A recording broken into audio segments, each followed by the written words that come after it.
தினம் ஒரு தகவல். எபிசோட் 1. லிக்விடிட்டி என்றால் என்ன?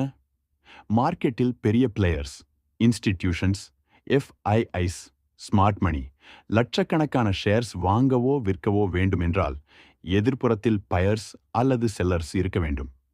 அதைத்தான் லிக்விடிட்டி என்று சொல்வார்கள். லிக்விடிட்டி எங்கே இருக்கும்?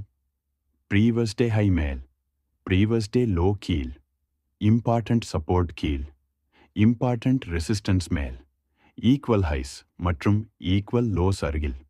ஏன் ரீட்டைல் ட்ரேடர்ஸின் ஸ்டாப் லாஸ்களும் பிரேக் அவுட் ஆர்டர்ஸ்களும் இந்த இடங்களில் அதிகமாக இருக்கும்? ஸ்மார்ட் மணி என்ன செய்யும்? மார்க்கெட் முதலில் அந்த ஸ்டாப் லாஸ்களை ட்ரிகர் செய்து லிக்விடிட்டி கலெக்ட் பண்ணும். பிறகுதான் ஆக்சுவல் டைரக்ஷனில் மூவ் ஆகும். இதைத்தான் லிக்விடிட்டி கிராப் அல்லது ஸ்டாப் ஹண்ட் என்பார்கள்.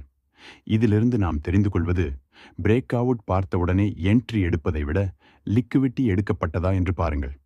அப்படியானால் மட்டுமே அந்த என்ட்ரி உங்களுக்கு லாபகரமானதாக அமையும்.